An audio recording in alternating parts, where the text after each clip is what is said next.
votre contribution à nos discussions de ce matin. Je voudrais vous remercier pour les mots très gentils que vous avez eus à mon endroit et à l'endroit des amis ambassadeurs qui m'accompagnent. Vous l'avez dit, j'étais venu il y a 6 mois, je suis revenu aujourd'hui. En général, ce sont les mêmes doléances que vous avez exprimées. L'orpaillage, je voudrais faire une remarque. Il y avait plus d'insécurité à l'époque où le Jadot était en activité que maintenant. Donc je fais cette rectification.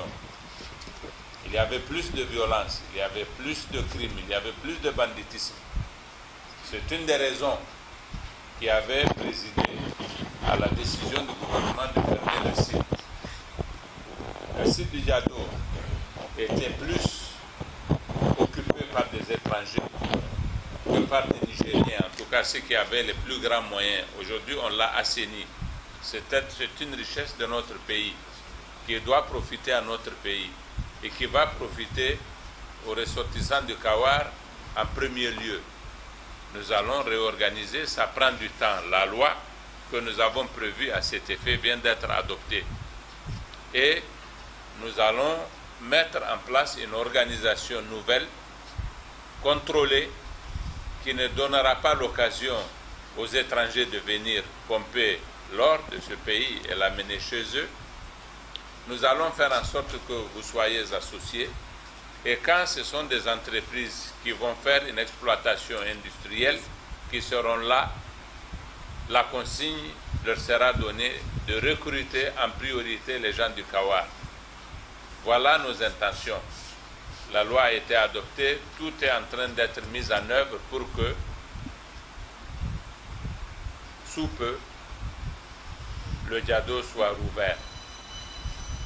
Mais ne croyez pas, et ne croyez pas que je peux vous croire aussi, qu'il y avait plus que je peux vous croire lorsque vous me dites que maintenant l'insécurité est due au chômage.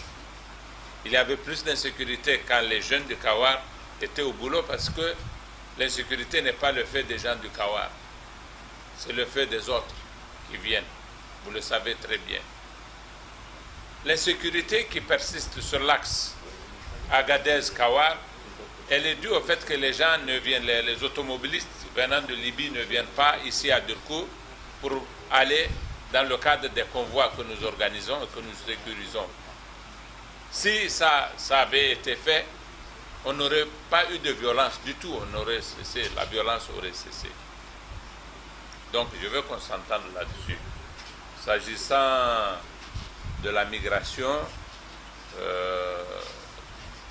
là également, nous allons entrer dans le moment où les différentes mesures que nous avons envisagées pour créer d'autres activités qui peuvent intéresser ceux qui étaient dans la migration vont bientôt commencer.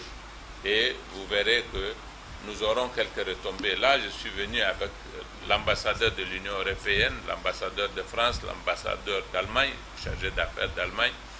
Ce sont nos plus grands partenaires sur les questions de la migration. Ils vous ont entendu, ils ont entendu le long discours de M. le maire, ils ont entendu la déclaration que vient de faire la société civile.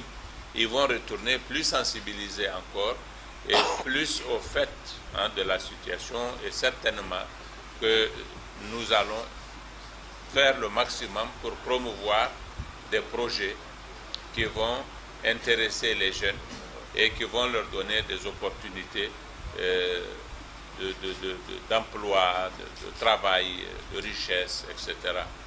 De façon générale, j'ai suivi j'ai écouté toutes vos doléances qui ne me concernent pas, moi directement, qui ne concernent pas la sécurité et la migration, qui concernent l'économie de la région de façon globale. J'ai pris note et je vais en informer Monsieur le Premier ministre et Monsieur le Président de la République. C'est au demeurant des choses que vous avez toujours mises en avant à l'occasion des passages de tous les ministres. Et il n'y a pas très longtemps, le ministre Youssouf Barkaï était là. J'imagine qu'à lui aussi, vous avez fait passer le même message. S'agissant du problème de l'école, je suis avec le gouverneur. Je lui ai dit de prendre note. Il y a des situations un peu aberrantes, en effet, vous avez raison. Ça, c'est